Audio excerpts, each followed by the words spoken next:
एक तो 6 अगस्त का दिन है, मतलब 1 साल 1 दिन शिलान्यास के बाद आंदोलन इतना लंबा चला कि आप सब के जिस दौर की तस्वीरें हम सबको याद हैं, बातें याद हैं, उम्र इस पड़ाव पर खड़ी है। आपने वीरेन जी, सबसे पहले तो ये आप बताइए कि ले लीजिए माइक। आज शिलान्यास हुआ है, निर्माण शुरू हुआ है। योगी आदित्यनाथ कहते हैं कि नया अयोध्या, उसकी बात करते हैं। विश्वास है कि अयोध्या नगरी जो है वो उसी वैभव की बनेगी जिस पर कल्पना करके वो लड़ाई लड़ी गई थी? नहीं, पूरी उसी कल्पना के आधार पर अयोध्या को बनाया जाएगा। समय लग सकता है, निर्माण में समय लगता है, बनाने में समय लगता है, और उसका वर्तमान समय का जो स्वरूप है, महानगर उसको बना दिया अयोध्या को है। बहुत सारे गांव ले लिए गए हैं, बहुत दूर दूर तक का अधिग्रहण हो रहा है।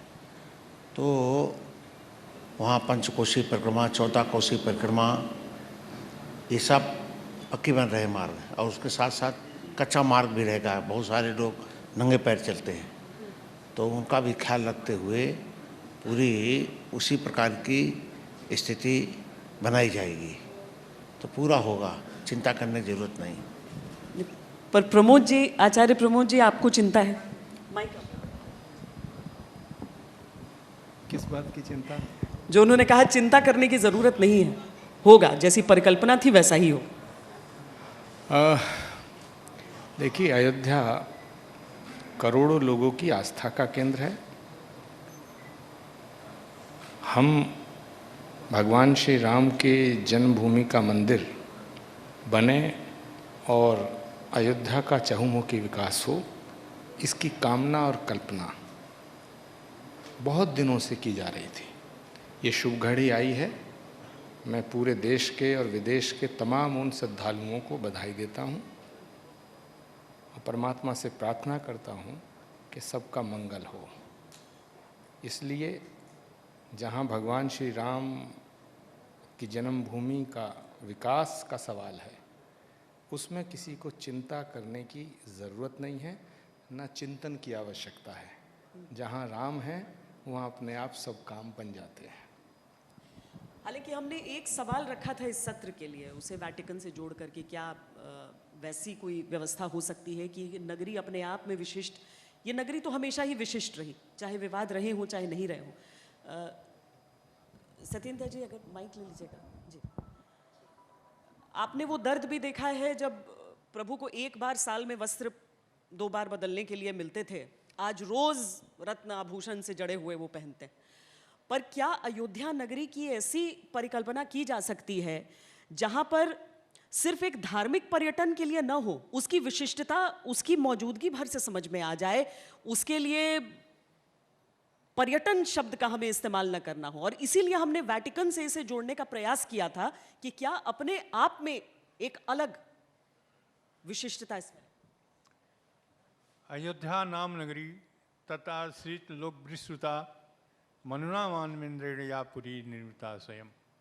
वह अयोध्या नगरी विश्व में प्रसिद्ध आज से नहीं, त्रेता युग से है, और लोक के किसी भी तीर्थ स्थान का, किसी भी भवन का, किसी भी सुंदरता का तुलना अयोध्या नगरी से नहीं हो सकता। तुलना करते हैं लोग, नहीं, ऐसा है नहीं, क्योंकि अयोध्या नगरी जो है वह क्या है, वो स्वयं भगवान विष्णु का शरीर है। तब विष्णु वैकुंठ थे दीन अयोध्या आन, मनु लाए महिलोक में श्रीपत कर तनुजान। वो अयोध्या नगरी है जो भगवान विष्णु की शरीर है। भगवान विष्णु की शरीर होते उस जगह वह परमात्मा का अवतार हुआ, जिसने रमनते योगिनो जस्मिन नित्यानंदे चिदात्मनि इति राम पदेनासो पर ब्रह्मा विधीयते। जो पर ब्रह्म परमात्मा है वह मानव के रूप में उस नगरी में अवतार लिया था। साथ ही साथ उन्होंने कहा कि गोद धेनु देव हितकारी कृपा सिंधु मानुष स्तनधारी, भगवान राम ने मानव के रूप में क्यों लिया, इस बात का भी स्वयं वो कहते हैं कि मानव के शरीर धारण करने का प्रयास यही है कि ये धर्म के स्थापना और धर्म का विनाश। उस भगवान स्वयं उस कहते हैं कि यद्यपि सब वैकुंठ बखाना, वेद पुराण विद जग जाना, अवर समान सो प्रिय नहीं सोऊ, यह प्रसंग जाने को। वैकुंठ की तुलना होती है कि वैकुंठ सबसे अच्छा है, सबसे सुखदायी है, सबसे वैकुंठ के जाने के लिए लोग तपस्या भी करते हैं, लेकिन भगवान स्वयं कहते हैं कि वो वैकुंठ नगरी से भी अधिक प्रिय यह अयोध्या नगरी हमारी है, जहाँ मेरा जन्म है। जन्मभूमि मम पुरी सुहावन, उत्तर दिश सरजू वह पावन। यह अयोध्या नगरी है जो विश्व में प्रसिद्ध है, आज से नहीं त्रेता युग से है, और उसकी तुलना किसी सामान्य से नहीं किया जा सकता, क्योंकि वहाँ पर वह परमात्मा का अवतार हुआ है, जिसके नाम मात्र से कल्याण होता है, और जिसके स्मरण मात्र से कल्याण होता है। यही नहीं कहा कि जो आनंद सिंधु सुख राशि है परमात्मा भगवान राम, जो आनंद सिंधु सुख राशि सीकर ते त्रैलोक सुपासी, वो परमात्मा भगवान हैं। एक बूंद से उनके उस शरीर से, उनके आनंद से, एक बूंद से सारा तीन लोक प्रसन्न है और सुखी है। वह परमात्मा का अवतार जहाँ हुआ है, उस नगरी को देखत पुरी अखिल भागा। उस नगरी को केवल दर्शन करने से जन्म जन्मांतर के प्रायश्चित हट जाते हैं। ऐसे नगरी की सुंदरता, ऐसे नगरी की कल्पना सामान्य नहीं है, बहुत बड़ी है। यद्यपि वहाँ पर हमारे योगी आदित्यनाथ जी ने कहा था जा करके कि मैं इस नगरी को त्रेता युगी नगरी बनाऊंगा, ऐसा उनकी घोषणा है। अब नगरी किस रूप में बनकर के तैयार होगी, वहाँ तो भगवान श्री राम का मंदिर बन रहा है, जिस मंदिर के लिए कल्पना 28 वर्ष तक भगवान श्री राम त्रिपाल में रहे और वह उसकी पूजा मैं करता रहा। 28 वर्ष के बाद में अब वो एक अस्थायी मंदिर में विराजमान हुए हैं, जहाँ पर कोई जो लकड़ी का बना हुआ है, उसके अपेक्षा इसमें सुविधा है। यहाँ कूलर है, यहाँ एसी है, यहाँ पंखे हैं, सब कुछ व्यवस्था है। अब उस भव्य दिव्य मंदिर का कल्पना जिसको देखने के लिए कुबेर भी लज्जित होते थे, जिस भवन के उस भवन को जो विश्व प्रसिद्ध हो, ऐसे मंदिर का निर्माण शुरू हुआ है और उसके नींव का कार्य प्रारंभ हुआ है। आशा है कि बहुत जल्दी ही वह भव्य दिव्य मंदिर बनेगा, जिसमें हमारे प्रभु श्री राम हमें विराजमान होंगे और राम भक्तों को दर्शन देंगे।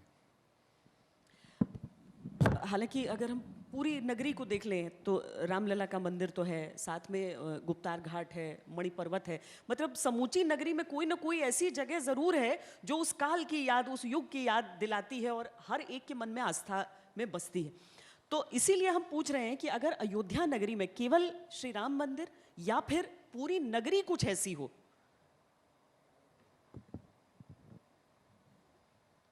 अयोध्या में भगवान रामलला विराजमान हैं, और जब वो विराजमान हैं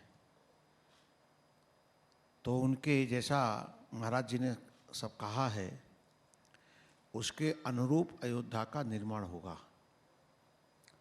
हवाई अड्डा बनने जा रहा, बहुत बड़ा इंटरनेशनल हवाई अड्डे की पट्टी बन रही है, सब अधिग्रहण हो चुका है, वहाँ पर उसका निर्माण होगा। दूर दूर तक हमारे प्रदेशों के जो मुखिया हैं, वो अपना अतिथि गृह बना सकें, उनके लिए भी जमीन आवंटित की जा रही है। ऐसी व्यवस्था हो रही है ताकि उस राज्य के लोग, बड़े लोग, संपन्न लोग, गरीब लोग, ये सब आ करके वहाँ रह सकें, अपने राज्य के अनुसार वो अपना भोजन उनको मिले। ये सब चिंताएं हो रही हैं। और इसमें हमने कहा ना, निर्माण में भी समय लगता है। 6 दिसंबर 1992 को हटाने में तो देर नहीं लगा। सड़ा गड़ा था, उसको हटा दिया गया। किसने हटाया, क्या हटाया, ये विषय अलग का है, लेकिन हट गया। और ये भी बात शाश्वत सत्य है, अगर हटता नहीं तो राम मंदिर के निर्माण की शुरुआत भी नहीं होती। आज जो हम स्वप्न देख रहे हैं वो भी साकार नहीं होते। तो ऐसी अयोध्या नगरी में अब सब कुछ वहाँ विकास होने वाला है। अब ये बात ठीक है कि 4 साल 5 साल में सब हो जाएगा, ये कहना कठिन है, उसके लिए समय लगेगा, समय देना पड़ेगा, लेकिन सतत प्रयास हो रहा है। हमारे मुख्यमंत्री जी आए दिन अयोध्या जा रहे हैं, और जब जाते हैं तो भगवान रामलला के दर्शन करते हैं, हनुमान गढ़ी जाते हैं, कम से कम ये जाते हैं, और जो वहाँ के कुछ प्रमुख संत हैं, बुजुर्ग साधु हैं, उनके यहाँ जाते हैं, मिलने के लिए जाते हैं। तो चिंता करने की ज़रूरत नहीं है ज़्यादा, बस शुभकामनाओं की ज़रूरत है। शुभकामनाएं मिलती रहें, बाकी काम राम भक्तों पर छोड़ दीजिए, हम सब लोग हैं उसको करेंगे। शुभकामनाएं सबकी साथ है ना आचार्य जी, क्योंकि देखिए विवाद की बात कह के सालों सालों तक उपेक्षित रखा गया नगरी को, ये तो सत्य है। अदालत का निर्णय आया, उसके बाद से वहाँ पर निर्माण की बात और निर्माण कार्य कैसे होगा वो तो हुआ, लेकिन उससे पहले तो लोग जाना भी नहीं पसंद करते थे। जो नेता थे बड़े बड़े, वो चुपचाप से जाकर अपना जहाँ पर भी, हालांकि हनुमानगढ़ी में तो, और हनुमानगढ़ी से महंत राजू दास जी भी हमारे साथ हैं, यहाँ पर पहुँचते तो थे, लेकिन दिक्कत ये होती थी कि नगरी में लोग सब बोलते रहते थे कि हमारे पास तो एक यहाँ पर ड्रेनेज सिस्टम तक नहीं यहाँ पर बना हुआ है। इतना नहीं ध्यान दिया जाता था अयोध्या नगरी के लोगों पर अब सबको लग रहा है कि चीज़ें, अब वो बोल ही रहे हैं कि उम्मीद ही नहीं, बस हमारे साथ कामना भी कीजिए। देखिए, भव्यता की दृष्टि से जो कुछ किया जा रहा है सरकार के प्रयासों से और तमाम ट्रस्ट के प्रयासों से, ये अच्छी बात है, लेकिन दिव्यता की दृष्टि से, आस्था की दृष्टि से, श्रद्धा की दृष्टि से अयोध्या की जो रज है, मिट्टी है, वह भी शीश महल से ज़्यादा कीमती है। दूसरी बात यह है, आप बार बार जो मेरी तरफ देख करके ये पूछना चाहती हैं कि बधाई दे दीजिएगा, शुभकामनाएं दीजिएगा। अरे भाई, राम हमारी आस्था के आधार हैं, भाजपा के राम थोड़े ही हैं केवल। या ये कहना चाहते हैं आप कि जब से बीजेपी का जन्म हुआ है, भगवान राम की पूजा तो उससे पहले भी होती थी। भारतीय जनता पार्टी के राम मंदिर आंदोलन से लेके आज तक उसके जो ध्वजवाहक रहे हैं वो आपके मंच पे मौजूद हैं, विनय कटियार जी। इनके उस प्रयास को नज़रअंदाज नहीं किया जा सकता है, लेकिन राम से सब हैं, हमसे राम नहीं हैं, हम सब राम से हैं। मैं आपको याद दिला दूं, आप मेरी तरफ बार बार जो इशारा कर रही हैं, मैं बताना चाहता हूं कि भगवान श्री राम जन्मभूमि मंदिर का जो निर्माण का एजेंडा है, ये भारतीय जनता पार्टी के एजेंडे में पालनपुर हिमाचल प्रदेश में जब इनका 87-88 का सम्मेलन था तो उसमें आया। तो उससे पहले तो ताले खुल चुके थे, शिलान्यास भी हो चुका था। ये एक अलग विषय है। कांग्रेस के किसी नेता ने या किसी विपक्ष के नेता ने ये कब कहा कि राम मंदिर नहीं बनना चाहिए? दाऊदयाल खन्ना जी मिनिस्टर थे, मुजफ्फरनगर में 1983 में एक जनसभा हो रही थी, तो इंदिरा गांधी प्राइम मिनिस्टर थी, उनका चिट्ठी लेकर के वो उस सभा में गए थे, और prime minister of India Indira Gandhi ji की चिट्ठी पढ़ी गई थी उसमें। शायद विनय कटियार जी को ये स्मरण होगा। राम को किसी एक पार्टी से, किसी एक जाति से, किसी एक वर्ग से, किसी एक धर्म से, किसी एक राष्ट्र से जोड़ना भी ठीक नहीं है। अखिल कोटि ब्रह्मांड नायक राम है। विनय जी, मैं बस 10 सेकंड, आप इस विषय को अन्यथा ले लिए। मैंने ऐसा कोई वाक्य बोला आपने नहीं। श्वेता जी मुझे बार बार देख के ये कह रही थी, मेरी तरफ उनका इशारा था कि आपको बधाई। मैंने पूछा कि अदालती निर्णय आने से पहले भी नहीं, अगर योगी आदित्यनाथ वहां पर जाते थे, अगर वहां पर दीपोत्सव का एक आयोजन शुरू हो गया था अयोध्या जी में, नहीं योगी जी, उससे पहले राजनीति का हवाला देकर कहा जाता था श्वेता कि ये विवादित है। श्वेता जी, पहली बात, योगी आदित्यनाथ जी और उनके गुरु महंत अवैनाथ जी और तमाम साधु संत, परमहंस जी, कितना बलिदान हो चुका, अशोक सिंघल जी, बहुत से लोग और कई ऐसे चेहरे हैं जो भारतीय जनता पार्टी या सरकार में अभी नज़र नहीं आते हैं, लेकिन राम मंदिर आंदोलन के ध्वजवाहक रहे हैं, जिसमें उमा भारती जी हैं, साध्वी ऋतंबरा जी हैं, वेदांती जी हैं, इस सब लोगों का, लाखों लोगों का योगदान है। तो भगवान राम अखिल कोटि ब्रह्मांड नायक राम है, वो किसी एक जाति एक धर्म में उनको सीमित नहीं किया जा सकता है। तो भगवान राम के जन्मभूमि का मंदिर बन रहा है, इसकी सबको खुशी है, सबको बधाई है। जहाँ तक सत्येंद्र दास जी ने एक बात कही कि किसी भी और स्थल से, किसी और नगर से, किसी और जगह से अयोध्या की तुलना करना व्यर्थ है, क्योंकि अयोध्या के समकक्ष पूरे विश्व में ना कोई धरती है, ना कोई हो सकती है। सप्तपुरियों में सर्वश्रेष्ठ सर्वप्रथम, लेकिन यहाँ पर राम मंदिर निर्माण के लिए शिलान्यास चूंकि पिछले वर्ष हो गया था, इसीलिए उसकी बधाई पिछले वर्ष खत्म हो गई थी। वो अब तो अयोध्या नगरी संपूर्ण क्या उसे एक ऐसे स्थल के तौर पर विकसित किया जा सकता है, हम उस पर चर्चा कर रहे थे। इसीलिए मैं आपसे पूछ रही थी कि राजनीति पे सिर्फ क्या विवाद की बात कर कर अयोध्या की उपेक्षा सही थी?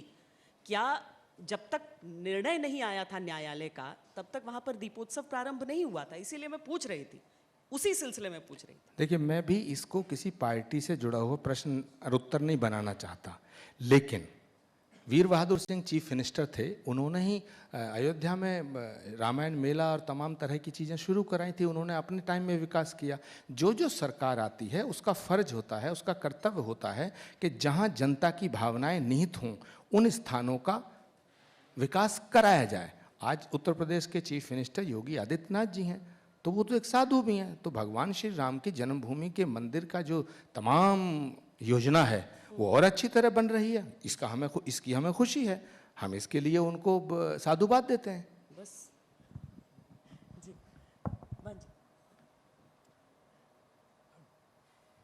जब हमारे प्रधानमंत्री जी 5 अगस्त को वहाँ पर शिला पूजन, भूमि पूजन किए, उसका वार्षिक इस वर्ष 5 अगस्त को हुआ। वहाँ के लोगों को 5 वर्ष यह साल भर बीतने के बाद 5 तारीख अगस्त को लोगों ने बड़ा उत्साह दिखाया। अयोध्या के और जगह जो हुआ हो, अयोध्या के लोगों ने बहुत ही उत्साहित हुए, यहाँ तक कि दीप प्रज्वलित करके जैसे मानो अयोध्या में दीपावली आ गई हो। तो उसका महत्व कितना है कि यह निर्माण जिस दिन शुरू हुआ शिला पूजन के बाद, उसे राम भक्तों में जो आशा जगी कि ये आशा बहुत ही महत्वपूर्ण है। वो जो इतनी वर्षों से वहाँ पर यह प्रतीक्षा कर रहे थे कि वो समय कब आएगा कि भगवान श्री राम उस भव्य मंदिर में विराजमान होंगे। जो लोग जाते थे त्रिपाल में पड़े हुए भगवान श्री राम लला को देख करके रो पड़ते थे कि ऐसे प्रभु जो जन जन के नायक हैं, जिनके लिए कहा जाता है त्रिलोक नायक, त्रिलोक के स्वामी, वो आज त्रिपाल में पड़े हुए हैं। बहुत ही कष्ट होता था उन लोगों को कि कब वो समय आएगा। लेकिन यह है कि समय आते और समय में परिवर्तन होता। चक्रवर्ती ये परिवर्तन तो ये सुखान चय दुखान चय, चक्र के समान सुख और दुख का परिवर्तन होता है। जिस समय भगवान श्री राम वन में जाने लगे थे तो माता सीता से कहे थे कि दिवस जात नहीं लागहि बारा, भामन सिखवन सुनो हमारा। दिन जाते हुए नहीं लगा। जब वह 6 दिसंबर को ढांचा गिर गया और रामलला त्रिपाल में चले गए, तो इसी आशा थी कि कभी न कभी वो समय आएगा और भगवान श्री राम उस भव्य दिव्य मंदिर में विराजमान होंगे, जिस मंदिर को, जिस भवन को देख करके कुबेर भी लज्जित। मणिमाणिक से आच्छादित, मणिमाणिक से प्रकाशित यह अयोध्या नगरी भगवान का वो आवास था जहाँ पर भगवान श्री राम राज करते थे। वह समय जरूर आएगा, ऐसी आशा, इसी आशा पर 28 वर्ष बीत चुका। उसी त्रिपाल में रहते हुए भगवान राम को अनेक प्रकार के झंझावातों को झेलना पड़ा। न धूप का कोई रुकाव, न बरसात का कोई रुकाव, और न ही सर्दी का कोई रुकाव। वह केवल औपचारिक उपचार की व मार्ग में किसी प्रकार से उसको व्यवस्था किया जाता था। लेकिन वो समय भी आया। 9 नवंबर को जब ये आदेश हो गया भगवान श्री राम लगा के मंदिर के पक्ष में, वो अपार खुशी हुई, अपार प्रसन्नता हुई। और जैसे मानो भगवान श्री राम 14 वर्ष बिता करके और अयोध्या आए, अयोध्या में जिस प्रकार से दीपावली का उत्सव मनाया गया, तो उसको देख करके लोगों को बहुत प्रसन्नता हुई। 9 नवंबर को ही यह आशा हो गया था कि अब निश्चित है भगवान श्री राम का वह भव्य दिव्य मंदिर बनेगा जिसकी हम कल्पना करते हैं। और राम भक्तों का जो आशा, जो विश्वास, जो श्रद्धा आज तक रही, वह समय आ गया है, क्योंकि निर्माण शुरू हो गया है। वह समय आ गया है कि राम भक्तों की वो इच्छा पूरी होगी और भव्य दिव्य मंदिर में भगवान श्री राम लला विराजमान होंगे और लोग दर्शन करेंगे। दर्शन करने के पश्चात वह कल्पना जो तमाम आपत्तियों को, तमाम कठिनाइयों को झेल चुके हैं, वह भूल जाएंगे। और यही होगा कि हमारे प्रभु श्री राम भव्य दिव्य मंदिर में विराजमान होंगे। और यह आनंदित, यह अपर, यह जो आनंद आएगा, अनिर्वचनीय आनंद उन भक्तों को उस दिन आएगा जिस दिन भगवान श्री राम जी भव्य दिव्य मंदिर में विराजमान होंगे। विनय जी, अतीत की बात क्या करें, हर व्यक्ति कुछ न कुछ और किसी न किसी तरीके से जुड़ा। आचार्य जी भी कह रहे हैं कि सबको, किसी को कोई इसके खिलाफ था ही नहीं, सब एक साथ मिलकर लड़ रहे थे इसके ही लिए। हालांकि तब भी ये संशय होता है कि क्यों इतना समय लग गया। लेकिन अब आगे कितने समर्थन की ज़रूरत है कि वो जल्द से जल्द ये पूरा संपन्न हो सपना? नहीं, अब तो समर्थन तो है ही है, उसकी कोई कमी नहीं है, लेकिन निर्माण में समय लगता है, विध्वंस में समय नहीं लगता है। 6 दिसंबर 1992 को ढांचा कब कैसे चला गया कुछ पता ही नहीं चला। उसका एक एक ईंट लोग उखाड़ के लेकर चले गए और श्रद्धा के रूप में लेकर के चले गए। ये ठीक है कि उसके बाद हमारी 4 सरकारें कुर्बान हो गईं। कांग्रेस ने, उनको अच्छा ही नहीं लगा और उसको 4 सरकारें हमारी चली गईं। लेकिन हमको सरकार जाने की चिंता नहीं थी, हम तो ईमाने शहीद हो गईं। फिर आगे लड़ाई लड़ेंगे, लड़ते रहे हैं। अब अच्छी बात तो ये है कि कांग्रेस के अंदर भी 1-2 लोग ऐसे थे जो चाहते थे मंदिर बने, लेकिन अधिकांश लोग बाधा डाल रहे थे कि ये काम होने ना पाए। और उसमें आज अच्छा हमको लग रहा, जब महाराज जी यहाँ पर सबकी तारीफ कर रहे हैं तो मुझे आज अच्छा लग रहा है। नहीं तो हर मंच पर तो विरोध ही करते थे, पूरी तरह से विरोध करते थे। लेकिन धीरे धीरे परिवर्तन हो गया। हाँ, एक बात तो हम जरूर कहना चाहेंगे, नरसिंह राव देश के जो प्रधानमंत्री थे, उनको मैं धन्यवाद हमेशा देता हूँ और देता रहूँगा जब तक जीवित हूँ। ये ठीक है कि उन्होंने दुधारी तलवार भी चलाई, समय दिया ढांचा गिरने का, और ढांचा गिरते समय किसी से बात नहीं की उन्होंने। केवल मेरे पास फ़ोन आया था उनका और कहा अब तो काम होने वाला होगा। हमने कहा हमको नहीं मालूम है, लेकिन जितना समय लगेगा उतना हो जाएगा, ये कहा नहीं जा सकता, लेकिन काम होता है। काम तो नरसिंह राव जी ने किया, लेकिन सरकारें भी हमारी 4 खा गए, दोहरा काम किया उन्होंने। तो ये पूरा काम वो करते रहे हैं, हमको कोई आपत्ति नहीं है। लेकिन हमको हमारा संघर्ष बढ़ गया, खर्चा बढ़ गया, जन जागरण अभियान चलाने पड़े। ये आसान काम नहीं था, बहुत कठिन काम था। हमारे यहाँ मुस्लिम समाज के लोग वहाँ अयोध्या में विरोध नहीं करते थे, लेकिन सबसे ज़्यादा हिंदू ही विरोध करता था। और कांग्रेस तो उसमें मेन जड़ में थी। वो क्या करती थी पता ही नहीं चलता था, धीरे से वो कोच देते थे ये कोचने का काम करते थे, लेकिन हमको कोई उसमें तकलीफ नहीं हुई। काम अच्छा किया मुलायम सिंह जी ने। 23 अक्टूबर 2 नवंबर को गोली चला दी, बहुत सारे लोग मारे गए, सरयू में लाशों को दफना दिया गया, एक परिवार के 2-2 लड़के चले गए, 2 सगे भाई उसमें मरे, शहीद हो गए, ये भी काम हुआ। पर विनय जी, ये भी तो कहा जाता है कि जो आंदोलन में असली में जो जुड़े हुए थे वो सब आज कहाँ है जब ये मंदिर का निर्माण हो रहा है? हाँ, आज तो बहुत सब ऊपर लोग चले गए, जो कुछ लोग जीवित हैं, बीमार जो हैं, हैं। कुछ लोग बीमार हैं, कुछ ऊपर चले गए, कुछ अभी हमारे जैसे लोग स्वस्थ हैं थोड़े से, लेकिन ऐसे ही है। तो ये हो रहा है और हमको आज अच्छा इसलिए भी लगता है, अब भाई मुसलमानों को भी मस्जिद के लिए जगह दे दी गई, वो भी बना में, वो भी खुश हैं, अच्छे से मन से खुश हैं, विवाद रह ही नहीं गया। लेकिन पूरे विश्व के लोग में हम तो चाहेंगे कि विश्व के लोग अपना अपना गेस्ट हाउस बनवाएं, जगह दे दी जाएगी, वो बनवाएं, बढ़िया बनवाएं, लोग उनके लोग आते हैं वहाँ ठहरें, फिर जा कर के रामलला का दर्शन करें। जब तक वो अपना अतिथि गृह बनवाएंगे तब तक हम मंदिर का निर्माण काम भी पूरा कर देंगे।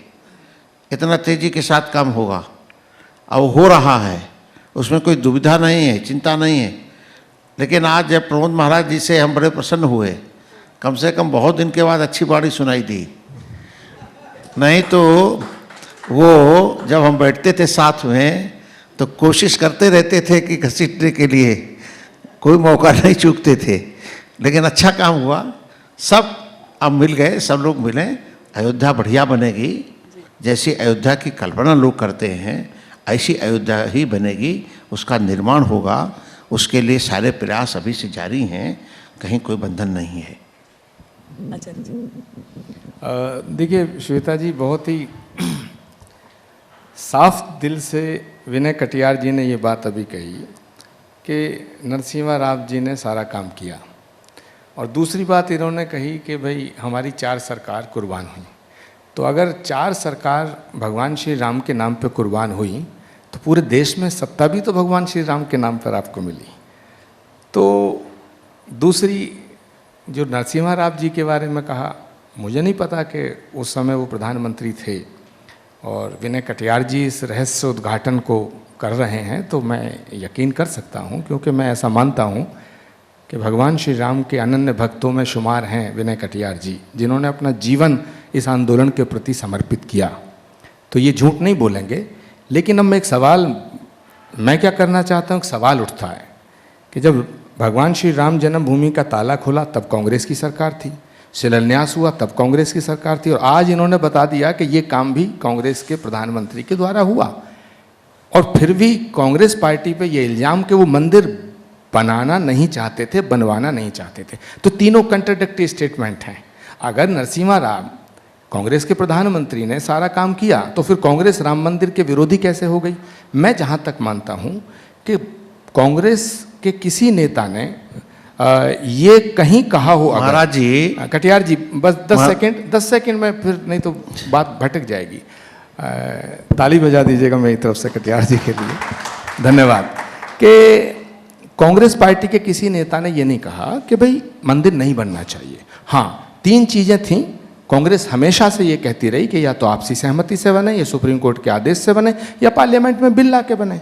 तो आपसी सहमति तो हो नहीं पाई, बिल आया नहीं, सुप्रीम कोर्ट के आदेश से मंदिर बन रहा है। इसका हम सब स्वागत करते हैं, और हम ईश्वर से प्रार्थना करते हैं, परमात्मा से प्रार्थना करते हैं, प्रभु श्री राम से प्रार्थना करते हैं कि जल्दी से भव्य मंदिर बने और तमाम अयोध्या का विकास हो। जिन्होंने इसका विरोध भी किया है उन पर भी राम अपनी कृपा करें। बस। नहीं, महाराज जी ने जो बात कही ठीक कही, लेकिन कांग्रेस के अंदर एक नरसिंह राव के छोड़ करके अर्जुन सिंह भी हुआ करते थे, जिसके आप अनुयायी रहे हैं, काफ़ी रहे हैं, काफ़ी दिनों तक रहे हैं। नहीं, अनुयायी तो मैं अपने गुरु का रहा हूँ। अर्जुन सिंह जी कांग्रेस के वरिष्ठ नेता थे। हाँ, चलिए मान लेता हूँ। जैसे आप अडवाणी जी मैं इतना संशोधन कर लेता हूँ, नहीं, उसमें कोई आपत्ति नहीं है। लेकिन वो रहे हैं। देखिए, मैं विनय कटियार जी पे हमला कुछ करना ही नहीं चाहता, क्योंकि इनकी स्थिति भी मेरी जैसी है। चलिए छोड़ते हैं। नहीं, पर इन्होंने जो नाम लिए हैं उनके तो बयान सार्वजनिक हैं, पर चूंकि यहाँ पर अयोध्या नगरी की बात हो रही है, श्री राम की बात हो रही है, तो मैं चाहती हूँ कि हम जब समापन करें अपनी इस चर्चा का, तो महंत जी हम आपकी बातों से करें, क्योंकि उस अकेले टेंट के उस तंबू में बैठकर पूजा आप ही ने की है, पूजा अर्चना, और अब उस नई व्यवस्था में भी आप हैं और अपने आंखों के सामने उस निर्माण को होते हुए देख रहे हैं। यह बहुत प्रसन्नता की बात है कि जब 6 दिसंबर को वह विवादित ढांचा गिरा और रामलला त्रिपाल में चले गए, तो एक बहुत बड़ी निराशा आई कि अब वो कौन सा समय आएगा जब भगवान श्री राम भव्य दिव्य मंदिर में विराजमान होंगे। लेकिन विश्वास और आशा जरूर रही कि यह समय निश्चित होगा और रामलला भव्य दिव्य मंदिर में विराजमान होंगे। और इसमें मैं कहता हूँ कि सभी का सहयोग है। आज जो मंदिर बन रहा है उसमें सभी का सहयोग है, जनमानस का सहयोग है, राम भक्तों का सहयोग है, और जो पार्टी में हैं उसमें भी बहुत से लोग जो पार्टी में रहते हुए भगवान श्री राम का भव्य दिव्य मंदिर बने इसके सहयोगी हैं। यहाँ तक कि जिस व्यक्ति ने वहाँ पर गोली चलवाया मुख्यमंत्री के, उन्हीं की बहू ने राम मंदिर के निर्माण को 5 लाख रुपए दान में दिया। तो यह सब बात भी है कि वहाँ विरोधी यदि हैं तो सहयोगी भी हैं।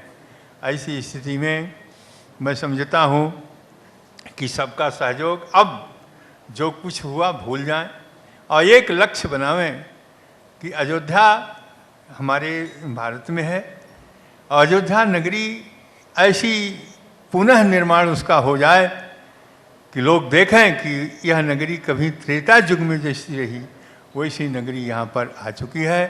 इसलिए इस नगरी के लिए सहयोग करें, और मैं यही आशा करता हूँ कि वह समय जल्दी है कि भव्य मंदिर का निर्माण संभव है, हो जाएगा, बहुत तेज़ी से चल रहा है।